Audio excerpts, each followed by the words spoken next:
చెప్పండి, మరణాత మరణాత మరణాత.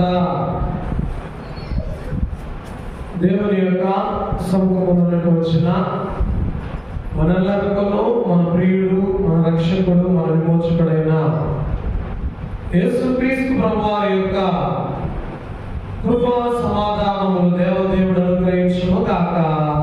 ఆమేన్. ప్రార్థన చేసుకుందాం. మహాపరిశుద్ధుడా, ప్రేమస్వరూపుడైన మా తండ్రి, మీ ఘనమైన, మీ శక్తి కలిగిన, మీ ఉన్నతమైన నామములకై వందనములు, స్తుతులు, స్తోత్రములు ప్రభువా. మీ వాక్యములు వినుటకు మీ పాదముల చెంత చేరిన మా అందరితో మీరు మాట్లాడమని, మాకు కావలసిన ఆత్మీయ ఆహారమును దయచేయమని మంచి బోధకుడవై ఉన్న యేసు స్వామి ద్వారా అడిగి వేడుకుంటున్నాం మా పరమ తండ్రి. ఆమేన్. దేవుని యొక్క వాక్యాన్ని చదువుకుందాం. పరిశుద్ధ గ్రంథములో నుండి లూకా సువార్త 19వ అధ్యాయము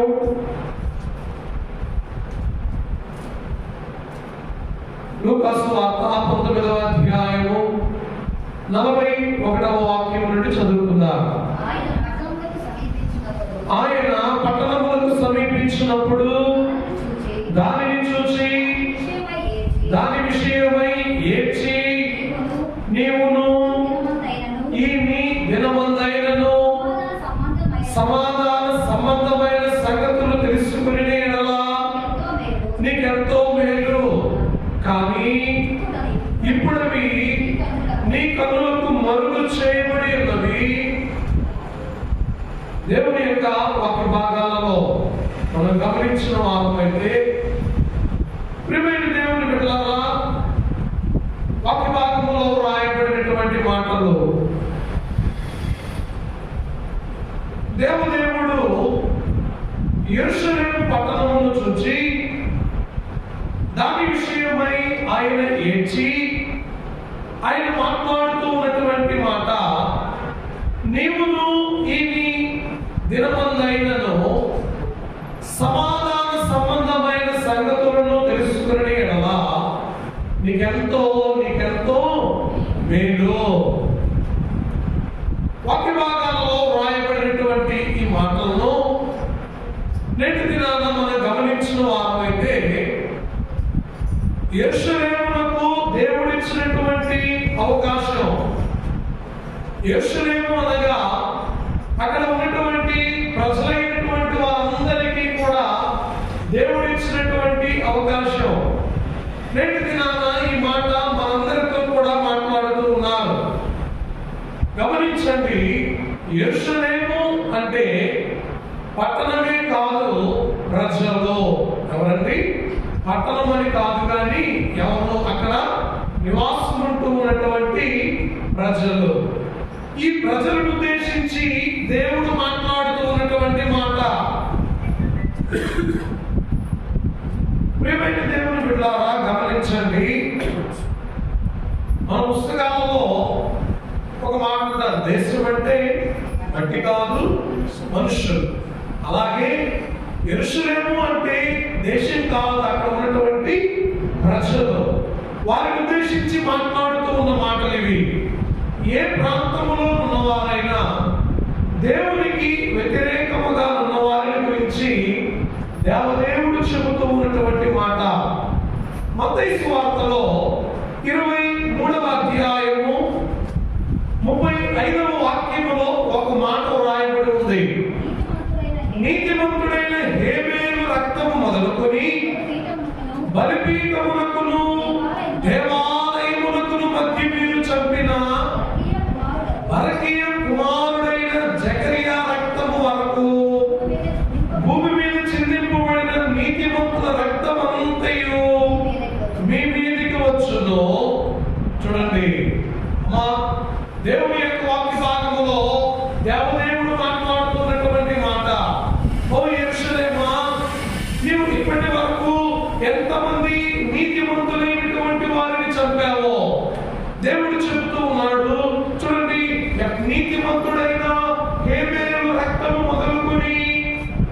బలిపీఠములకును దేవాలయములకును మధ్య మీరు చంపిన దేవుడు అంటున్నాడండి అక్కడ. అమ్మా ఎవరట? యెరూషలేములో ఉన్నటువంటి ప్రజలు, దేవుని ఎరుగనటువంటి ప్రజలు, దేవుని అంగీకరించినటువంటి ప్రజలు, నీతిమంతులైనటువంటి వారిని చంపిన వారై ఉన్నారు. అయితే దేవదేవుడు అంటున్నటువంటి మాట, నీతిమంతుడైన హేబేలు రక్తము మొదలుకొని మీరు చంపిన బరకీయ కుమారుడైన జకరియా రక్తము వరకు భూమి మీద చిందింపబడిన నీతిమంతుల రక్తమంతయు మీ మీదకి వచ్చును. ప్రియ దేవుని బిడ్డలారా, దేవదేవుడు చెప్తున్నాడు, అయ్యా ఇప్పటి వరకు ఎన్నో నీతి వాక్యాలు చెప్పబడ్డాయి, ఎన్నో నీతి మాటలు పలకబడ్డాయి, ఎందరో ప్రవక్తలైనటువంటి వారు వచ్చి ప్రవచించారు, దేవుని యొక్క మాటలను తెలియచేశారు. ఇంత జరిగినా కూడా ఈ యొక్క పట్టణములో ఉన్నటువంటి ప్రజలు దేవుని అంగీకరించడం లేదు అంటే దేవదేవుడు ఆ పట్టణాన్ని చూసి, ఆ ప్రజలైనటువంటి వారిని చూసి దుఃఖపడేవారుగా, ఏడుస్తూ ఉన్నటువంటి వారుగా ఉంటూ ఉన్నారు. ఈ వాక్యములో రాయబడినటువంటి మాట చూడండి, గమనించండి. నిన్ను నన్ను గురించి ఈ వాక్య భాగం తెలియచేయబడుతూ ఉంది. ఎందుకంటే యెరూషలేము గురించి చెప్తూ ఉంటే దేవదేవుడు అంటూ ఉన్నాడు, మనల్ని గురించి మనం ఎందుకు అనుకుంటున్నాము అంటే యెరూషలేము దేవునికి నివాస స్థలముగా ఉంది. యెరూషలేము ఏంటండి? చెప్పండి, అందరూ చెప్పాలి. యెరూషలేము ఎవరికి నివాస స్థలం? దేవునికి నివాస స్థలం. అంటే యెరూషలేమును చూసి దేవుడు కన్నీరు కారుస్తూ ఉన్నారని చదివాం. అయితే ప్రియ దేవుని బిడ్డలారా, దేవునికి నివాస స్థలమైనటువంటి ఆ పట్టణమును చూచి, ఆ పట్టణములో ఉన్న ప్రజలను చూచి, వారు నీతిమంతులైనటువంటి వారిని ఏ విధంగా హింసిస్తూ ఉన్నారో ఆ హింసను చూసి ప్రభు అయినటువంటి దేవదేవుడు కన్నీరు విడవడం మనం చూసాం. అయితే నేటి దినాన నిన్ను బట్టి, నన్ను బట్టి, మనందరిని బట్టి కూడా ప్రభువారు కన్నీరు కారుస్తూ ఉన్నవారై ఉన్నారు. అదేంటయ్యా, ఎలా చెప్తారు ఈ మాట అంటే వాక్య భాగంలో రాయబడినటువంటి మాట కొరింథీయులకు రాసినటువంటి మొదటి పత్రికలో 6వ అధ్యాయము 19వ వాక్యములో రాయబడింది, మీ దేహము దేవుని వలన మీకు అనుగ్రహింపబడి మీలో ఉన్న పరిశుద్ధాత్మకు ఆలయమై ఉన్నదని మీరు ఎరుగరా. చూడండి అమ్మా, ఈ దేహము ఎవరికి నివాస స్థలమట? చెప్పాలి, మీరు చెప్పండి. ఎవరికమ్మా? మన దేహము ఎవరికి నివాస స్థలము? వాక్య భాగంలో తెలియచేయబడుతున్నటువంటి మాట, దేవుని వలన మీకు అనుగ్రహింపబడి మీలో ఉన్న పరిశుద్ధాత్మకు ఆలయమై ఉన్నదని మీరు ఎరుగరా. అయ్యా, ఈ దేహము దేవుని వలన మీకు కలిగినది. ఈ దేహములో దేవదేవుడు నివాసం ఉంటూ ఉన్నారని మీరు ఎరుగరా అని వ్రాయబడుతూ ఉంది. ఇంకా మనం గమనిస్తే అదే 3వ అధ్యాయంలో కూడా 16-17 వచనాలలో ఒక మాట ఉందండి, మీరు దేవుని ఆలయమై ఉన్నారనియు దేవుని ఆత్మ మీలో నివసించుచున్నదనియు మీరు ఎరుగరా. ఎవడైనను దేవుని ఆలయమును పాడు చేసిన యెడల దేవుడు వారిని పాడు చేయను. చూడండి అమ్మా, ఈ మాట విన్నారా? రాయబడుతున్నటువంటి మాటలను మనం గమనిస్తే, మీరు దేవుని ఆలయమై ఉన్నారని మీరు ఎరుగరా, మీరు దేవుని ఆత్మ మీలో నివసించుచున్నాడని మీరు ఎరుగరా.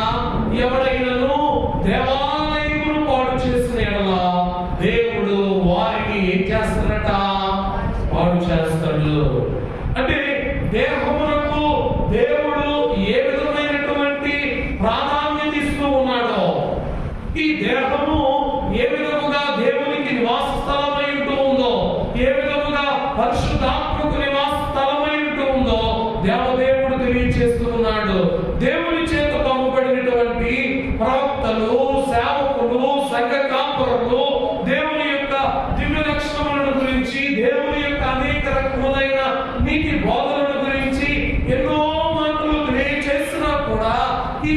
దేహాన్ని శుభ్రపరచుకోకుండా ఈ దేహాన్ని పాడు చేసుకుంటూ ఉన్నటువంటి ప్రజలైనటువంటి వారి గురించి దేవదేవుడు దుఃఖిస్తూ ఉన్నవారైంటూ ఉన్నారండి.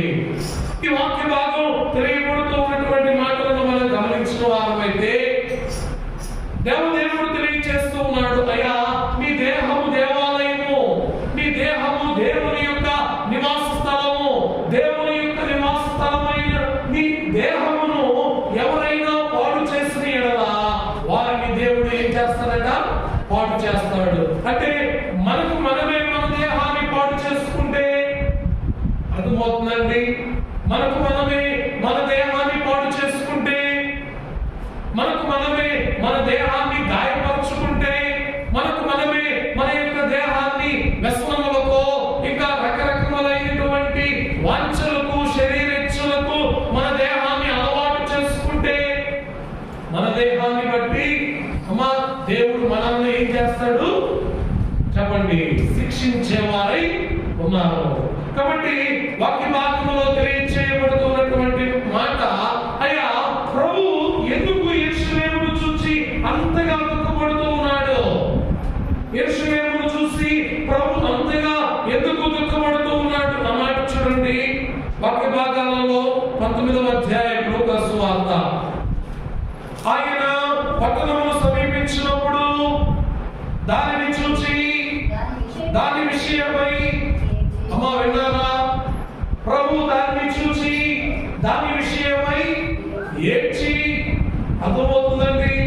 ప్రభు వారు మనల్ని చూస్తూ ఉన్నాడు. నేటి దినాన మన విషయమై ప్రభు దుఃఖిస్తూ ఉన్నాడు.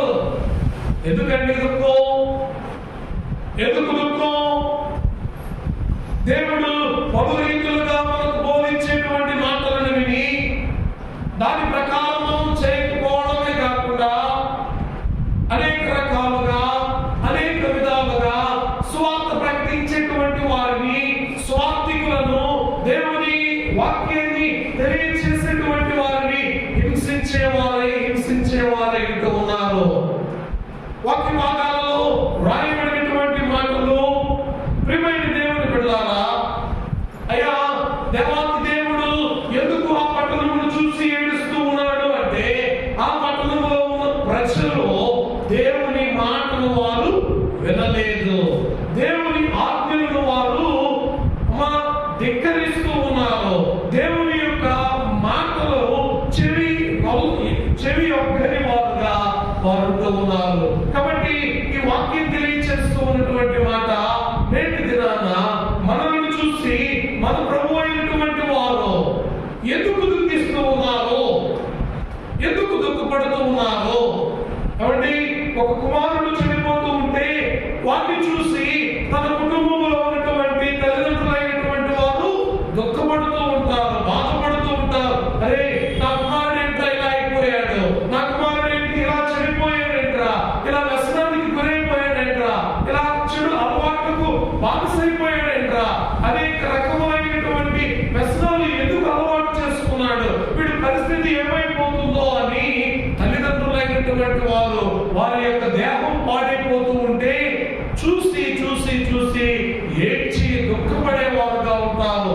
అలాగే మనందరం కూడా దేవుని యొక్క మాటల వెనుక, దేవుని ఆజ్ఞల వెనుక, దేవుని యొక్క సన్నిధానంలో ఆయన యొక్క మాటలను గైకొన నల్లని వారముగా ఉంటే మనల్ని చూసి కూడా దేవుడు దుఃఖపడేవారుగా ఉంటున్నారు. చూడండి ప్రియమైన దేవుని బిడ్డలకు ఒక మాట జ్ఞాపకం చేస్తాను. దేవుడు అపోస్తల కార్యములు 22వ అధ్యాయంలో ఒక వ్యక్తిని చూసుకుంటూ ఉన్నాడు. ఏమనో తెలుసా? 22వ అధ్యాయం 7వ వచనం, నేను నేల మీద పడి సౌలా సౌలా నీవెందుకు నన్ను హింసించుచున్నావని నాతో ఒక స్వరం పలుకుట వింటిని. అమ్మా ఈ మాట విన్నారా? ఏమంటూ ఉందండి ఇక్కడ రాయబడిన మాట? సౌలా సౌలా నీవెందుకు నన్ను హింసించుచున్నావు. కాబట్టి సౌలు హింసిస్తూ ఉన్నప్పుడు యేసుక్రీస్తు ప్రభువారు ఉన్నారా? చెప్పండి, ఉన్నారా? లేదు. అయితే దేవదేవుని యొక్క స్వరం సౌలా, నీవు నన్ను ఎందుకు హింసించుచున్నావు? అంటే దేవుని యొక్క వాక్యం చెబుతూ ఉన్నటువంటి మాట జాగ్రత్తగా ఆలోచన చేయండి. ఇక్కడ వ్రాయబడినటువంటి మాట ఎవరిని గురించి అంటే దేవుని స్వార్థ ప్రకటించేటువంటి వారి గురించి, దేవుని వాక్యాన్ని తెలియజేసేటువంటి వారి గురించి. దేవుని వాక్యాన్ని ఎవరైతే ప్రకటిస్తూ ఉన్నారో, దేవుని మాటలను ఎవరైతే తెలియజేస్తూ ఉన్నారో, అనేకులైనటువంటి వారు స్వార్థ ప్రకటిస్తూ ఉంటే వారందరినీ సౌలు ఏం చేస్తూ ఉన్నాడు? మరణించినటువంటి వ్యక్తి గురించి మీరు ఎందుకు ప్రకటిస్తూ ఉన్నారో అని వారిని చెరసాలలో బంధించేవాడు, వారిని శిక్షించేవాడు, కొరడాలతో కొట్టించేవాడు, అనేక రకములైనటువంటి హింసలకు గురి చేసేవారు. ఎవరో తెలుసా? సౌలు. ప్రియ దేవుని బిడ్డలారా, సౌలు యేసుక్రీస్తు ప్రభువారిని ఏ విధముగా అసలు చూడలేదేమో. అయితే యేసుక్రీస్తు ప్రభువారు మరణించిన తరువాతే అపోస్తలుడైన ఈ పౌలు గారు మనకు కనబడతారు. అయితే ఈ వాక్యములో వ్రాయబడినటువంటి మాట ఈయన గత జీవితం ఎలాగా ఉంది అంటే, ఎవరైతే సువార్త ప్రకటిస్తూ ఉన్నారో, ఎవరైతే దేవుడిని గురించి మాటలు మాట్లాడుతూ ఉన్నారో, ఎవరైతే నీతి బోధలు చేస్తూ ఉన్నారో, ఎవరైతే సత్యవాక్యాన్ని ప్రకటిస్తూ ఉన్నారో, వారందరినీ కూడా హింసించేవాడు ఎవరు? సౌలు. ఆ సౌలుని బట్టి దేవుడు అంటూ ఉన్నాడు, సౌలా సౌలా నీవు నన్నేలా, చెప్పండి అందరూ చెప్పండి, నీవు నన్నేలా హింసించుచున్నావు. అంటే ఈ వాక్యములో రాయబడినటువంటి మాట గమనించండి, ఆలోచన చేయండి. దేవదేవుడు అంటూ ఉన్నాడు, అయ్యా దేవుని యొక్క స్వార్థను ఎవరికైతే ప్రకటించబడుతూ ఉందో, ఎవరైతే వింటూ ఉన్నారో, వారిని ఎవరైతే హింసిస్తూ ఉన్నారో వారి గురించి దేవదేవుడు తెలియజేస్తూ ఉన్నాడు. జాగ్రత్తగా ఆలోచన చేద్దాం. ప్రియ దేవుని బిడ్డలారా, ఇర్మియా గ్రంథంలో ఒక మాట రాయబడిందండి. ఇర్మియా గ్రంథం 13వ అధ్యాయం 17వ వచనాన్ని మనం చూస్తే, అయినను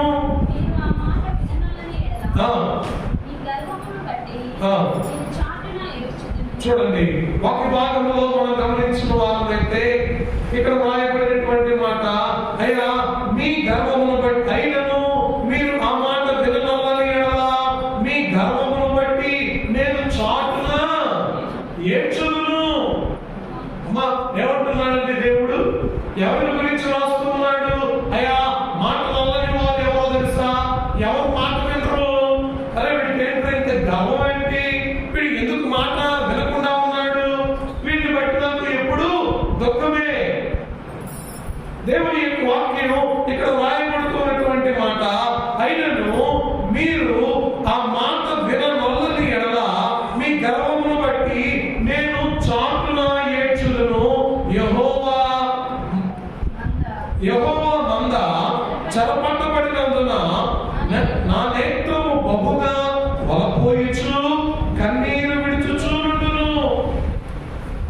అయ్యా మందును చదవబడుతూ ఉన్నారా?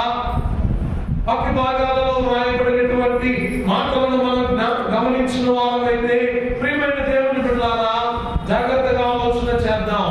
ఈ వాక్యం తెలియజేస్తూ ఉంది, అయ్యా మీరు ఎందుకు మందను చెదరగొడుతూ ఉన్నారు? ఎందుకు మీరు క్రైస్తవులైనటువంటి వారిని, నీతి బోధ చేసేటువంటి వారిని హింసిస్తూ ఉన్నారు? ఈ బోధను బట్టి, మీరు చేస్తూ ఉన్నటువంటి హింసను బట్టి దేవదేవుడు కన్నీరు విడిచేవారుగా ఉంటున్నారు. అర్థం చేసుకోండి ప్రియ దేవుని బిడ్డలారా. మరి మాట అక్కడ దేవదేవుడు రాస్తూ 18వ అధ్యాయం 18వ వాక్యములో, అప్పుడు జనులు ఇర్మియా విషయమై యుక్తిగల యోచన చేతమరండి, వినిపించక మానడు, జ్ఞాని యోచన లేకుండా ఉన్నాడు, ప్రవక్త వాక్యము చెప్పక మానడు, వారి మాటలను దేనిని వినకుండా మాటలతో వారిని కొట్టుదము రండి. ఏమండి ఏమంటున్నారట? అయ్యా బోధకుడు ధర్మశాస్త్రము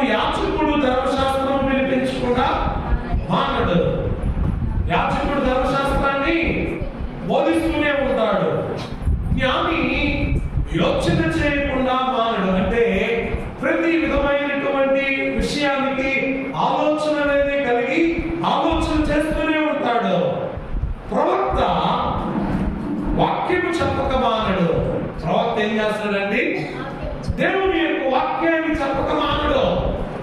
దేవుడు ఏ మాటలు బోధిస్తూ ఉన్నాడో, ఏమైతే చెబుతూ ఉన్నాడో, ఏ మాటలైతే ప్రజలకు తెలియచేయమంటూ ఉన్నాడో ఆ మాటలన్నీ కూడా ప్రవక్త, అది మంచైనా సరే చెడైనా సరే, ప్రతిదీ ఎవరికి బోధించాలి? ప్రజలైనటువంటి వారికి బోధించాలి. ఇది ఎవరి పని? ప్రవక్త గారి యొక్క పని. అయితే ఈ ప్రవక్త విషయమై జనులైనటువంటి వారు ఒక ఆలోచన కోరుకుంటూ ఉన్నారు. ఏంటి ఆలోచన? ఈ ప్రవక్త ఇక బోధించడానికి వీలు లేదు. యుక్తిగా ఆలోచన చేద్దాం రండి. మాటలతో అతన్ని మనం ఏం చేద్దాం? అమ్మా, మాటలతో ఆయన మనం కొట్టుదము రండి అని చెప్తూ ఉన్నారండి. ఎంత గొప్పండి! నేటి దినాల్లో కూడా ఇదే ఎక్కువైపోయింది. అమ్మా, ప్రవక్తలైనటువంటి వారు, అమ్మా, దేవుని యొక్క బోధనను బోధించేటువంటి వారు వారు పనిచేస్తూ ఉంటే కొంతమంది చేస్తూ ఉన్నటువంటి మాట, యాజకులైనటువంటి వారినో లేదా ఇంకా దేవుని సువార్త ప్రకటించేటువంటి వారినో వారిని తీసుకుని వచ్చి అనేక రకములైనటువంటి ప్రశ్నలతో వారిని ఏం చేస్తున్నారండి? ఈ మధ్య అనేక రకాల పోటీలు. ఈ విషయంలో ఏముంది, ఆ విషయంలో ఏముంది? వాక్య భాగం తెలియచేయబడుతున్నటువంటి మాటలు మనం గమనించిన వారైతే, అయ్యా ఎందుకు ప్రభువు దుఃఖపడుతూ ఉన్నారు? అక్కడేమో సౌలును చూసి దుఃఖపడుతూ ఉన్నాడు, ఇక్కడేమో ఇర్మియాను చూసి ఆయన కన్నుల నిండా కన్నీరు అనేటివి కారుతూ ఉన్నాయి. ఎందుకండి ఇవి? అమ్మా, ఎందుకని ఇవి? చెప్పండి అమ్మా, ఎందుకట? అక్కడ స్వార్థ ప్రకటించేటువంటి వారిని ఆయన హింసిస్తూ ఉన్నాడు, ఇక్కడ దేవుని మాటలను తెలియజేసేటువంటి వారిని వీరు హింసిస్తూ ఉన్నారు. వాక్య భాగంలో మనం గమనించిన వారమైతే చూడండి, 25వ అధ్యాయం ఇర్మియా గ్రంథంలోనే 25వ అధ్యాయము 6వ వచనంలో రాయబడిన మాట, మీరు మీ చేతి పనుల వలన నాకు కోపము పుట్టించుకున్నట్లు అన్ని దేవతలను అనుసరించుటయు వాటిని పూజించుటయు వాటికి నమస్కారము చేయుట. చూడండి, వాక్య భాగాలలో రాయబడినటువంటి మాటల్లో, మీరు నా మాటలు విని నేను మీకు నియమించిన ధర్మశాస్త్రం అనుసరించి నడుచుకున్నడనియు, నేను పెద్దల కడనే లేచి పంపుచున్న నా సేవకులకు ప్రవక్తల మాటలను అంగీకరించడనియు నేను ఆజ్ఞేయగా మీరు వినకపోతిరి. 26వ అధ్యాయం 26వ అధ్యాయం. మీరు నా మాటలు విని నేను మీకు నియమించిన అమ్మా, విన్నారా? వినండి, మాట కొంచెం జాగ్రత్తగా ఆలోచన చేయండి. ప్రభువారు యెరూషలేమును చూస్తూ, యెరూషలేములో ఉన్నటువంటి ప్రజలను చూస్తూ, అక్కడ ఉన్నటువంటి వారందరిని చూసి ఏడుస్తూ ఉన్నాడండి. అర్థమవుతుందా? ఎందుకు ఏడుస్తూ ఉన్నాడు అంటే, ఇక్కడ రాయబడిన మాట, మీరు నా మాటలు విని నేను మీకు నియమించిన ధర్మశాస్త్రం అనుసరించి నడుచుకున్నడనియు, నేను పెద్దల కడ లేచి పంపుచున్న నా సేవకులకు ప్రవక్తల మాటలు అంగీకరించుడనియు నేను మీకు ఆజ్ఞ ఇయ్యగా, నేను మీకు ఆజ్ఞ ఇచ్చా. ఏంటో తెలుసా? అయ్యా, అనేక మంది సేవకులైనటువంటి వారిని నేను మీ మధ్యకు పంపుతూ ఉన్నాను. అనేక మంది వారి కుటుంబాలను విడిచి, వారి యొక్క ప్రాంతములను విడిచి, వారి ప్రభుత్వాలను విడిచి అనేక ప్రాంతములకు వెళ్ళి దేవుని యొక్క సువార్తను ప్రకటిస్తూ ఉన్నారు. రాయబడినటువంటి మాట ఏంటో తెలుసా?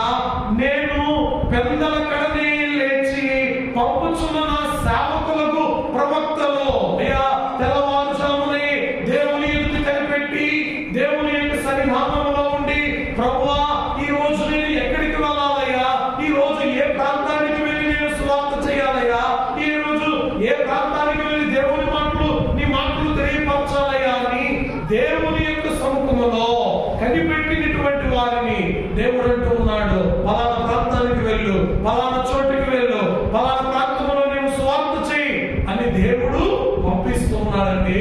వాక్యం చెబుతున్నటువంటి మాట, నేను పెద్దల కడనే లేచి పంపుచున్న నా సేవకులకు ప్రవక్తల మాటలు అంగీకరించుడని నేను ఆజ్ఞ ఇయ్యగా నేను మీకు ఆజ్ఞ ఇచ్చా. అయ్యా, మీ దగ్గరికి వచ్చి సువార్త ప్రకటిస్తూ ఉన్నటువంటి సేవకులను ఎవరు పంపించారో తెలుసా? దేవుడు అంటున్నాడు, నేను మీ మధ్యకు వారిని పంపించా. ఎప్పుడో తెలుసా? పెద్దలక్కడనే లేచి వారిని నేను మీ కొరకు సిద్ధం చేస్తూ ఉన్నా. ఇవన్నీ నేను మీకు తెలియచేస్తూ ఉంటే, నేను మీకు మీరందరూ కూడా నా ఆజ్ఞలు వినండి అని చెప్తూ ఉంటే మీరు ఏం చేస్తూ ఉన్నారట? మీరు వినకపోతిరి. ఆ మాట వినండి, ఎంత భయంకరమో. అయ్యా, ధర్మశాస్త్రాన్ని వినండి, దేవుని మాటలను వినండి, దేవుని ఆజ్ఞలను వినండి, దేవుని యొక్క వాక్య భాగాలలో రాయబడినటువంటి విషయాల గురించి తెలుసుకోండి అని ఇన్ని మాటలు నేను మీకు తెలియజేస్తూ ఉంటే మీరు నా మాటలు ఏం చేశారండి? వినకపోయారు. అందుకే నాకు దుఃఖం ఎందుకో తెలుసా? నేను కన్నీరు కారుస్తూ ఉన్నది ఎవరి కోసమో తెలుసా? ఇదిగో నీ కోసమే అంటూ ఉన్నాడు. చూడండి, 11వ అధ్యాయము 7వ వచనంలో కూడా రాయబడినటువంటి మాట, ఐగుప్తులో నుండి మీ పితరులను రప్పించిన దినము మొదలుకొని నేటి వరకు నేను గట్టిగాను ఖండితముగాను చెప్పుచూ వచ్చుతిని. అయ్యా, ఎప్పటి నుంచి చెప్పండి? అమ్మా, ఈ మాటలు శ్రద్ధగా ఉండండి. ఎప్పటి నుంచట? ఐగుప్తులో నుండి మీ పితరులను రప్పించిన దినము మొదలుకొని నేటి వరకు, అయ్యా నేటి దినం వరకు కూడా నేను గట్టిగాను ఖండితముగాను అనేకమైనటువంటి మాటలు మీకు చెప్పా, హెచ్చరించా, తెలియచేశా, అయినను మీరేం చేయలేదో తెలుసా అని పెద్దల కడనే లేచి చెప్పుచు వచ్చి తిని, అయినను వారు. చూడండి, వాక్య భాగంలో రాయబడినటువంటి మాట, అయ్యా నా మాట వినుడి, నా మాటను ఆలకించండి, నా మాటకు చెవియొక్కండి అని మీకు ఎన్ని మాటలు తెలియజేసినా కూడా మాట నొల్లని ప్రజలుగా, విననొల్లని ప్రజలుగా మీరున్నారే. మిమ్మల్ని బట్టి ప్రభువారు దుఃఖపడుతూ ఉన్నారట. అవకాశాలు ఎన్నో ఇవ్వబడ్డాయి, అవకాశాలు ఎన్నో ఇవ్వబడ్డాయి. ఎన్ని అవకాశాలు ఇవ్వబడినా ఆ అవకాశాన్ని సద్వినియోగం చేసుకోలేకపోతే శిక్షకు పాత్రులమైపోతాం. దేవదేవుడు చెబుతున్నమాట, యెషయా గ్రంథంలో ఒక మాట ఉందండి, 65వ అధ్యాయం చూడండి, 2వ వాక్యం. తమ ఆలోచనను అనుసరించి చెడు మార్గము నడుచుకొనుచు లోబడని ప్రజల వైపు దినమంతయు నా చేతులు చాపుచు ఉన్నాను. దేవుడట ఏం చేస్తున్నాడంటండి? యెరూషలేము కట్టబడిన దగ్గర నుండి, ఇంకా చెప్పాలంటే మనం పుట్టినప్పటి నుండి ఎన్నో అవకాశాలు మనకు ప్రభు ఇచ్చారండి. వాక్యం చెప్తూ ఉంది, తమ ఆలోచనను అనుసరించి చెడు మార్గమును అనుసరించుచు చెడు మార్గమును నడుచుకొనుచు తమ లోబడని ప్రజల వైపు. వినాలా ఈ మాట? వినాలండి ఈ మాట? ఎవరి ఇష్ట ప్రకారం వారు జీవిస్తూ ఉన్నారు. నాకు నా మనసులో ఏ ఆలోచన వస్తే నేను అదే చేయాలి. దేవుడు ఆజ్ఞ ఇచ్చాడు, ఈ ఆజ్ఞలతో నాకు అక్కర్లేదు. దేవుడు కొన్ని మాటలు తెలియజేశాడు, ఈ మాటలతో నాకు అవసరం లేదు. నాకేం కావాలో తెలుసా?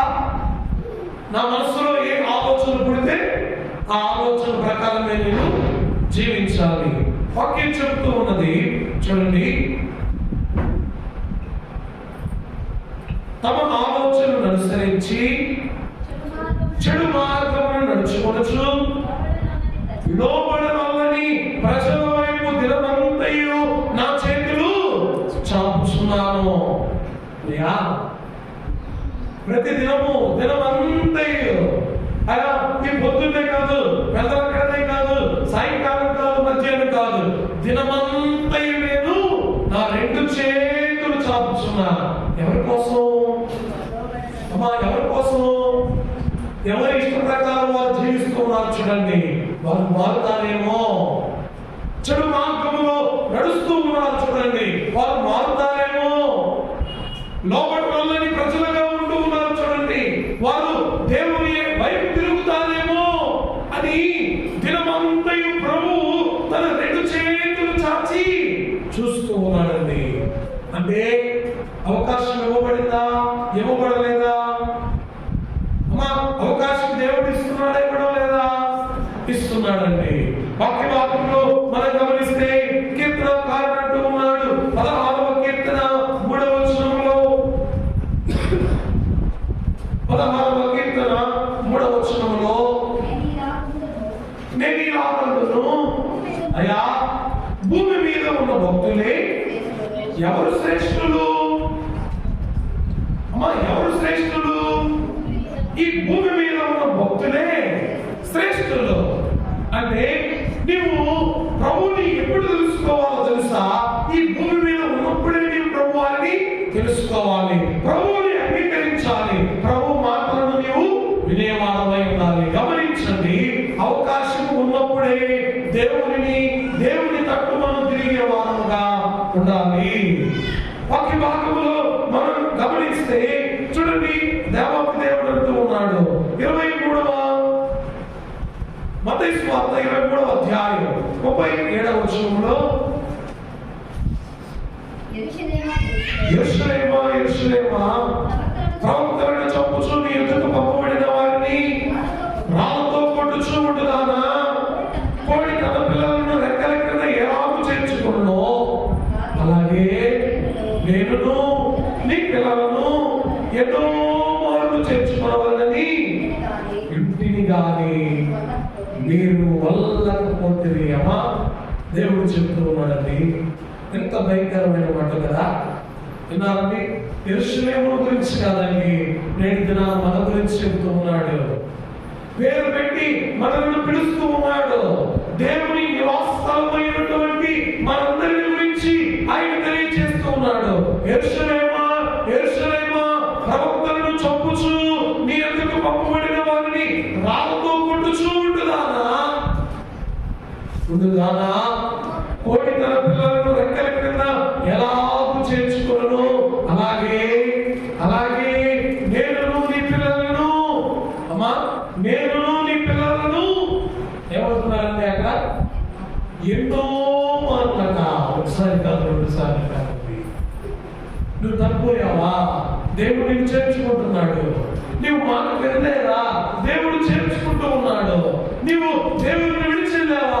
అయినా దేవుడు మరలా నిన్ను చేర్చుకుంటూ ఉన్నాడు. ఆయన అంటూ ఉన్నాడు, కోడి తన పిల్లలను తన రెక్కల క్రిందకి ఎన్నో మార్లు చేర్చుకుంటుంది కదా, అలాగే ఎన్నో మార్లు లోబడనల్లని ప్రజలైనటువంటి మిమ్మల్ని నేను చేర్చుకున్నాను. ఎన్ని అవకాశాలు ఇచ్చాను మీకు, ఎన్ని అవకాశాలు ఇచ్చాను. ఎన్ని అవకాశాలు ఇవ్వబడినప్పటికీ మీరు ఎందుకు అంగీకరించడం లేదు? వాక్యము తెలియజేయబడుతున్నటువంటి మాట ఋతు గ్రంథములో 2వ అధ్యాయం 12వ వచనం ఒకసారి చూద్దాం.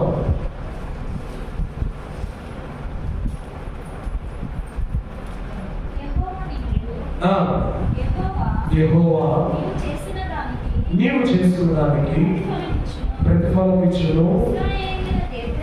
ఇశ్రాయేలీయుల దేవుడైన యెహోవా రెక్కల క్రింద సురక్షితముగా ఉండునట్లు. హల్లెలూయా హల్లెలూయా హల్లెలూయా. ఏమండి, ఎవరికి అవకాశం ఇవ్వబడిందో తెలుసా? చెప్పండి, ఎవరికి అవకాశం ఇవ్వబడిందండి? అగ్గిలోతున్నారు చెప్పట్లా. రూతు గారికి అవకాశం ఇవ్వబడింది. రూతుకి అవకాశం ఏ విధముగా అవకాశం ఇవ్వబడింది అంటే ఈ వాక్యం చెబుతున్నటువంటి మాట, యెహోవా నీవు చేసిన దానికి ప్రతిఫలం ఇచ్చును.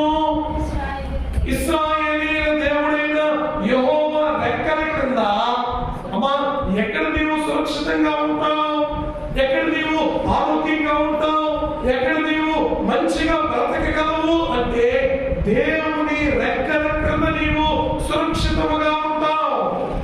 చూడండి వాక్యములో రాయబడినటువంటి మాట, అయ్యా యెరూషలేము దేవుడు ఎన్నో మార్లు కోడి తన పిల్లలను తన రెక్కల చాటును దాచుకున్నట్లు, కాచుకున్నట్లు, కాపాడునట్లు ఎన్నో మార్లు నేను మిమ్మల్ని కాపాడానయ్యా, అయినా కూడా మీరు నా మాట విననొల్లని వారైపోయారు.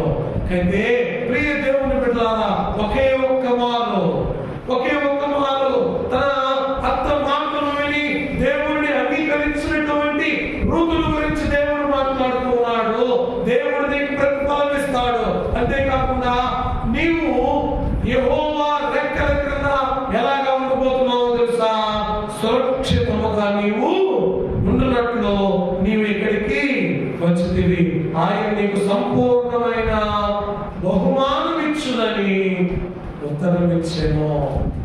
చూడండి వాక్య భాగములో రాయబడినటువంటి మాట, అవకాశం ఇవ్వబడింది. అవకాశం ఇవ్వబడినప్పుడు అమ్మా, అవకాశం అనేది ఇవ్వబడినప్పుడు దేవుడిని అంగీకరించే విధంగా ఉండాలి.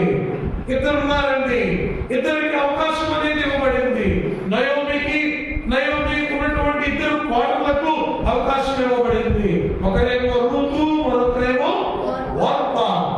ఇద్దరికి అవకాశం అనేది ఇవ్వబడింది. ఏ విధమైనటువంటి అవకాశము అంటే ఇశ్రాయేలీయులలోకి చేర్చబడే అవకాశం, ఇశ్రాయేలీయులలోనికి చేర్చబడేటువంటి అవకాశం, దేవుని జనాంగములో లిఖించబడేటువంటి అవకాశం అనేది ఇవ్వబడింది. ఈ అవకాశం అనేది ఇవ్వబడినప్పుడు భర్తలిద్దరు చనిపోయారు.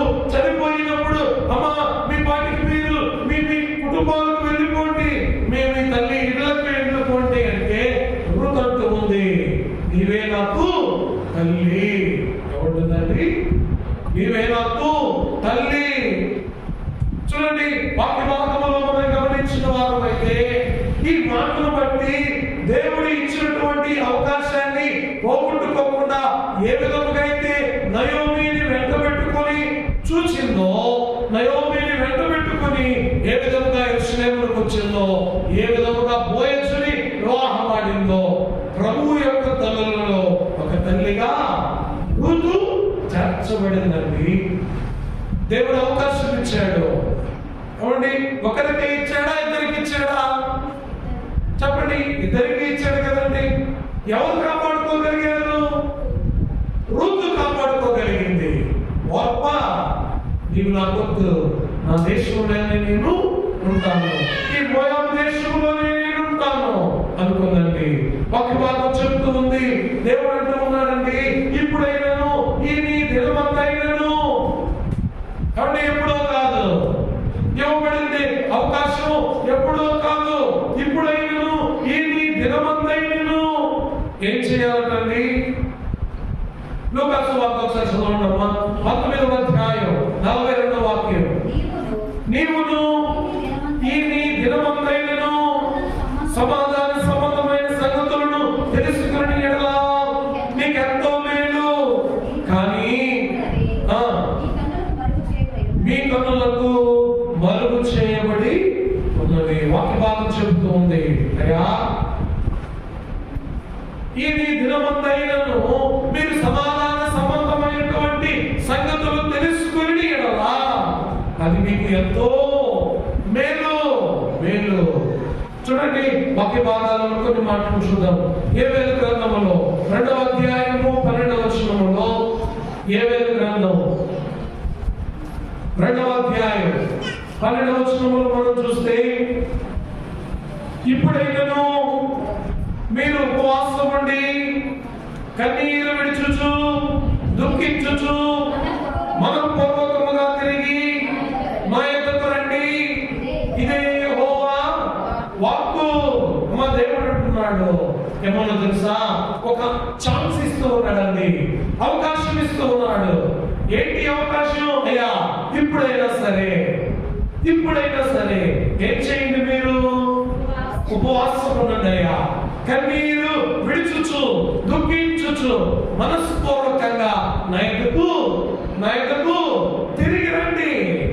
నేను మిమ్మల్ని కాపాడుతాను, నేను మిమ్మల్ని రక్షిస్తాను, నేను మిమ్మల్ని పోషిస్తాను, నేను మీకు తోడుగా ఉంటాను అంటున్నాడండి. దేవుడు ఇచ్చినటువంటి అవకాశాన్ని వినమలకపోతే మన పరిస్థితి ఎలాగా ఉంటుందో వాక్య భాగాలలో మనం గమనిస్తే దేవదేవుడు అంటున్నాడండి, ఆయన మాట వినకపోవడం వల్ల ఎలాంటి శిక్ష కలుగుతూ ఉందో తెలియజేస్తూ ఉన్నాడు. మీరు చదివినటువంటి వాక్య భాగంలో 43వ వచనంలో రాయబడిన మాట ఉంది. లూకాసు వార్తలో 19వ అధ్యాయం 43వ వచనంలో, ప్రభు నిన్ను దర్శించిన కాలము, అయ్యా ఇదిగో ప్రభు నిన్ను దర్శించాడు, ప్రభు నీకు అవకాశం ఇచ్చాడు, నీకు ఇచ్చినటువంటి అవకాశ కాలమును నీవు వినియోగించుకోలేదు కాబట్టి, నీవు వెలుగలేదు కాబట్టి, నీ శత్రువులు నీ చుట్టూ గట్టు కట్టి ముట్టడి వేసి అన్ని ప్రక్కలను నిన్ను అరికట్టి నీలో ఉన్న నీ పిల్లలతో కూడా నిన్ను నేల కలిపి నీలో రాతి మీద రాయి నిలిచి ఉండనీయని దినములు వచ్చునని ఇది ఎంత భయంకరంగా దేవదేవుడు హెచ్చరిస్తూ ఉన్నాడు. అయ్యా ఎన్ని అవకాశాలు ఇచ్చానయ్యా, ఎన్ని అవకాశాలు మీకు ఇవ్వబడ్డాయి, ఇన్ని అవకాశాలు మీకు ఇవ్వబడినా కూడా మీరు మాట వినవల్లని వారుగా ఎందుకున్నారు? దేవుడు అంటున్నాడు, ఎలాంటి శిక్ష చూడండి. అమ్మా విన్నారా? జాగ్రత్తగా ఒక్కొక్క మాట చదివితే నేటి దినాన వాటిని మనం కళ్ళారా చూస్తున్నామండి. వాక్య భాగంలో మనం చూస్తే నీ శత్రువులు నీ చుట్టూ గట్టు కట్టి, అవండి శత్రువులు చుట్టూ ఏ విధంగా ఉన్నారో తెలుసా? ఎప్పుడు దొరుకుతావా, ఎప్పుడు సంపాదిద్దామా అని అంటున్నారు. ముట్టడి వేసి అన్ని ప్రక్కలను నిన్ను అరికట్టి నీలో ఉన్న నీ పిల్లలతో కూడా నిన్ను నేల కలిపి, చూడండి ఎంత భయంకరంగా రాయబడ్డ మాటలో ఇవి. యెరూషలేము గురించి నేటి దినాన మనం చూస్తే యెరూషలేము యొక్క పరిస్థితి ఏ విధంగా ఉంది? యెరూషలేము చుట్టూ కూడా అమ్మా అక్కడ ఉన్నటువంటి ప్రజలైనటువంటి వారు, చుట్టూ ఉన్నటువంటి శత్రు దేశాలైనటువంటి వారు ఎప్పుడు ఈ ఇజ్రాయేల్ దేశం దొరుకుతుందా అని చూస్తుంటారు. ఎప్పుడు వారికి తగాదాలే. వాక్య భాగములో రాయబడినటువంటి వాటిలో దేవుడు అంటున్నాడు, నీలో ఉన్న నీ పిల్లలతో కూడా నిన్ను నేల కలిపి నీలో రాతి మీద రాయి నిలిచి ఉండనీయని దినములు వచ్చునని తెలుసుకుని అంటున్నాడు. కాబట్టి దేవుడు ఛాన్స్ ఇస్తూ ఉన్నాడు, దేవుడు అవకాశం ఇస్తూ ఉన్నాడు, అనేక మార్లు తెలియజేస్తూ ఉన్నాడు. తెలియజేసినప్పుడు ఆయన మాటలు వినకపోతే శిక్షను కూడా ఆయన మనకు తెలియజేస్తూ ఉన్నాడు. శిక్షను కూడా ఆయన మనకు తెలియజేస్తూ ఉన్నాడు. అమ్మా ఇవ్వబడినటువంటి శిక్ష ఏంటో తెలుసా?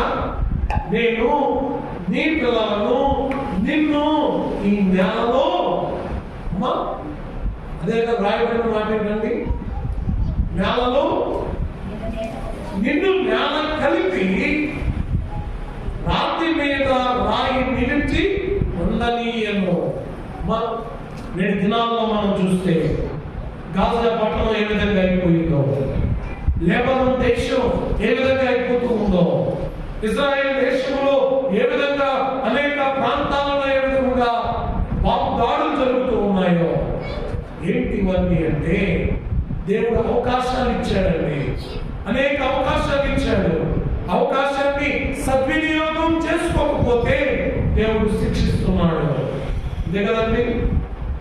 నేను మీ మధ్య ఉండి, నేను మీ మధ్యలో నేను మీకు దర్శనమై, అక్కడ రాయబడిన మాట, ప్రభువు నీవు దర్శించిన కాలం నీవు ఎరుగుకుంటివి. అయ్యా నేను మీ మధ్యకు వచ్చాను, మీ మధ్యకు వచ్చిన కాలాన్ని మీరు నన్ను ఏం చేయలేదు, ఎరగలేదు.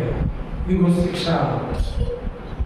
వాక్య భాగంలో మాట చెప్పి నేను వాక్యాన్ని ముగిస్తానండి. అవకాశాన్ని సద్వినియోగం చేసుకుని శిక్ష నుండి తప్పించబడినటువంటి కొంతమంది ఉన్నారండి. ఎవరో తెలుసా? దేవుడు అవకాశం ఇచ్చాడు, ఈ అవకాశాన్ని వారు సద్వినియోగం చేసుకున్నారు. అవకాశాన్ని సద్వినియోగం చేసుకుని ఈ శిక్ష నుండి దేవుడు వారిని తప్పించాడు. మొదటిగా యోనా గ్రంథములో 3వ అధ్యాయం 6 నుండి మనం చదవగలిగితే, యోనా గ్రంథం ఆ సంగతి అమ్మా ఎవరు విన్నారండి? అందరూ చెప్పట్లేదు. ఎవరమ్మా? వెనకాల వాళ్ళు ఏం నిద్రపోతున్నారు అంటారు. ఏమా చెప్పండి, ఎవరు విన్నారట? అవకాశం ఎలాగ వచ్చిందండి? ఎవరు తీసుకొచ్చారు? యోనా సువార్త ప్రకటిస్తూ ఉన్నాడు. ఏమో తెలుసా? ఇక 40 రోజుల్లో దేవుడు ఈ పట్టణాన్ని, దేశాన్ని నాశనం చేయబోతూ ఉన్నాడు. ఎందుకు తెలుసా? మీరు దేవుని మాటను వినలేదు, దేవుని మాటను అంగీకరించలా, దేవుని మాటలను ధిక్కరించారు. మాట వినని ప్రజలుగా మీరున్నారు. అందుకే దేవుడు ఈ దేశాన్ని పాడు చేయబోతున్నాడు అన్న ఈ మాట ఎప్పుడైతే ఎవరికి వినబడిందండి? చెప్పండి, ఎవరికి వినబడింది? నినివే రాజుకు వినబడిందో. రాజు అతడు సింహాసనం మీద నుండి దిగి రాజవస్త్రములను తీసివేసి గోనె పట్ట కట్టుకొని బూడిదలో కూర్చుని మంత్రులను మనసు త్రిప్పుకొని పశ్చాత్తాపుడై చూడండి అమ్మా ఏం చేస్తున్నాడు తెలుసా? నినివే పట్టణపు రాజు తన సింహాసనము దిగి రాజవస్త్రములను ప్రక్కన పెట్టి మంత్రులైనటువంటి వారికి, ప్రజలైనటువంటి వారికి, అధికారులైనటువంటి వారికి ఆజ్ఞ ఇస్తూ ఉన్నాడు. ఏమన్నా తెలుసా? మనందరం కూడా ఉపవాసం ఉందాం, గొర్రె పట్ట కట్టుకొని బూడిదలో కూర్చుందాం. దేవుడు మన మీద పశ్చాత్తాపుడై మనకు అవకాశం ఇస్తాడేమో, మనల్ని ఈ శిక్ష నుండి తప్పిస్తాడేమో, మనల్ని ఈ బాధ నుండి విముక్తి చేస్తాడేమో అని ఎప్పుడైతే వారు ఆ పని చేశారో 40 రోజుల్లో ఈ పట్టణాన్ని, దేశాన్ని నాశనం చేస్తాను అన్న దేవుడు తన మనస్సు తిప్పుకొని ఏం చేశాడండి? ఎందుకో తెలుసా? ప్రజలైనటువంటి వారందరూ కూడా ఎవరితో తిరిగారు? చెప్పండి, ఎవరితో తిరిగారు? అయ్యా మేము తప్పిదం చేశాం, మేము పాపం చేశాం, మేము నిన్ను బట్టి అనేక రకములైనటువంటి పాపాలు చేశామయ్యా, నీ మాటలను ధిక్కరించాం, మాట విననొల్లని వారముగా ఉన్నాం. అదిగో మా పశువులకు మేము నీళ్లు పెట్టట్లేదు, మా జంతువులకు నీళ్లు పెట్టట్లేదు, వేటినన్నీ కూడా మేము ఎలాగైతే ఉన్నామో అలానే. చూడండి ఎంత భయంకరంగా, ఎంత కఠినంగా ఉపవాసం నుండి దేవుని మనస్సును వారు తిప్పగలిగారండి.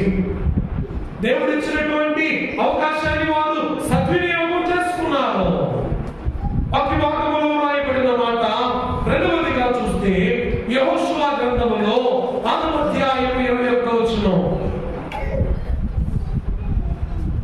వారు పురుషులనేమి స్త్రీలనేమి చిన్న పెద్దలందరినీ, ఎద్దులను, గొర్రెలను, గాడిదలను, ఆ పట్టణంలోని సమస్తమును కత్తివాత సంహరించిరి. ఏం చేస్తున్నారండి? అమ్మా ఏం చేస్తూ ఉన్నారట? ఎరికో పట్టణాన్ని స్వాధీనం చేసుకుంటూ ఉన్నారు. ఎరికో పట్టణంలో ఉన్నటువంటి అన్నిటినీ, పురుషులను, స్త్రీలను, చిన్న పెద్దలందరినీ, ఎద్దులను, గొర్రెలను, గాడిదలను, ఆ పట్టణంలో ఉన్నటువంటి వాటన్నిటినీ కూడా కత్తి వాత సంహరించిరి. కానీ ఒక మాట రాయబడిందని 23వ వచనంలో, వేకుల వారైన మనుషులు పోయి రాహాబును, ఆమె తల్లిని, సహోదరులను, ఆమెను కలిగిన వారందరినీ వెలుపలికి తోడుకుని వచ్చింది. అమ్మా విన్నారా ఈ మాట?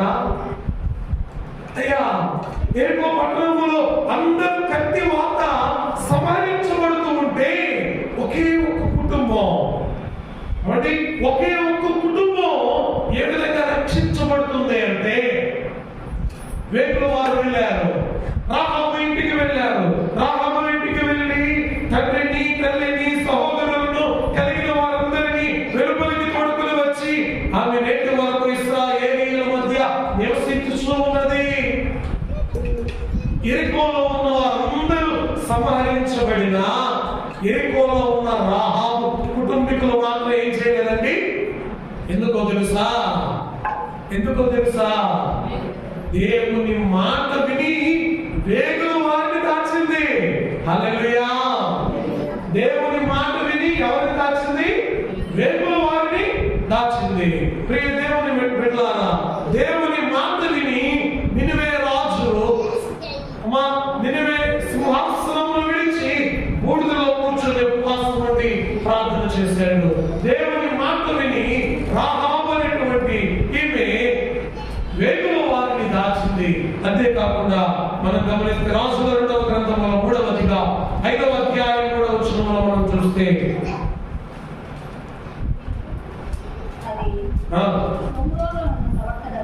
సోమరోనులో ఉన్న ప్రవక్త దగ్గర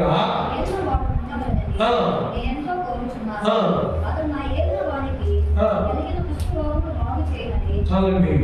అమ్మా ఎవరో తెలుసా? నయమాను. కాబట్టి నయమాను చిన్నదాని మాట విని వెళ్ళాడు, సోమరోను పట్టణానికి వెళ్ళాడు. అయితే దేవుడు తెలియజేస్తున్నటువంటి మాటలను బట్టి మనం గమనిస్తే ప్రవక్త బయటికి వచ్చి కూడా మాట్లాడిన దాన్ని కలిగి తిరిగి కోపం తెలుస్తూ ఉన్నాడు. అయితే మరలా ఒక మాట ఆలోచన కలిగి అయ్యా 5వ అధ్యాయం 14వ వచనంలో రాయబడిన మాట, అతను పోయి వినండి ఎవరు చెప్పినట్లండి? దైవజనుడు చెప్పినట్లు యోర్దాను నదిలో 7 మార్లు మునగగా అతని దేహము పసిపిల్ల దేహము వలె అతను శుద్ధుడాయను. వాక్యం చెప్తూ ఉంది. అయ్యా, దైవజనుడైనటువంటి ఎలీషా గారి యొక్క మాట విన్న నయమాను 7 మార్లు నీటిలో మునిగి పసి పిల్లవాని యొక్క దేహాన్ని సంపాదించుకున్నాడు. దేవుని మాట, బైబిల్ వారు చెప్పేటువంటి దేవుని మాటలు విని రాహాబు తన కుటుంబాన్ని కాపాడుకోగలిగింది. అంతేకాకుండా యోనా చెప్పినటువంటి మాట రాజు విని తన రాజ్యాన్ని కాపాడుకోగలిగాడు. కాబట్టి దేవుడిచ్చినటువంటి అవకాశాన్ని సద్వినియోగము చేసుకుంటే మనం రక్షించబడతాం, మనం కాపాడబడతాం, మనల్ని దేవుడు సంరక్షించేవాడుగా ఉంటాడు. కాబట్టి ప్రియమైన దేవుని బిడ్డలారా, దేవదేవుడు తెలియచేస్తున్నటువంటి మాట, దేవుడిచ్చిన అవకాశాన్ని సద్వినియోగం చేసుకోండి.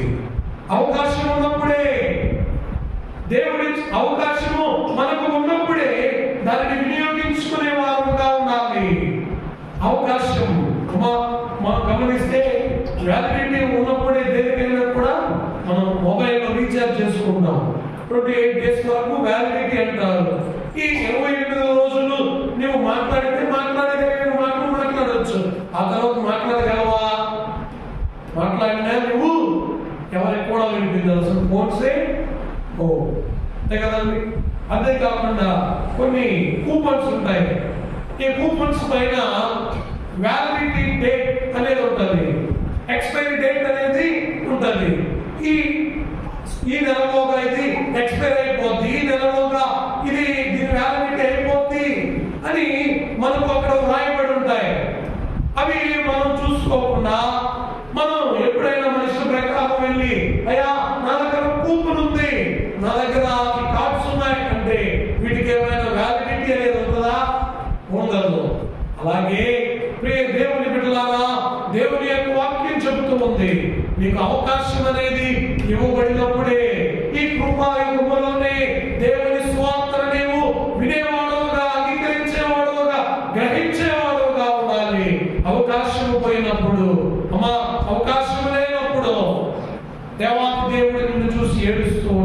ఎందుకు తెలుసా? ఇన్ని మార్పు నేను అవకాశం ఇచ్చిన మీరు నా మాట వినవల్లని ప్రజలుగా ఉన్నారే అని మనల్ని చూసి ప్రభు దుఃఖించేవారై ఉంటారు. అలాగే మనం ఉండక ప్రభు వైపు చూస్తూ ప్రభు వారి యొక్క మాటలు విని పరములకు చేర్చబడి వాక్యం దేవదేవుడు మనందరికీ దయచేయును గాక. ఆమేన్. ప్రార్థన చేసుకుందాం. పరిశుద్ధుడా, ప్రేమస్వరూపుడైన మా తండ్రి, మీ ఘనమైన మీ శక్తి కలిగిన నామమును వందనాలు ప్రభువా.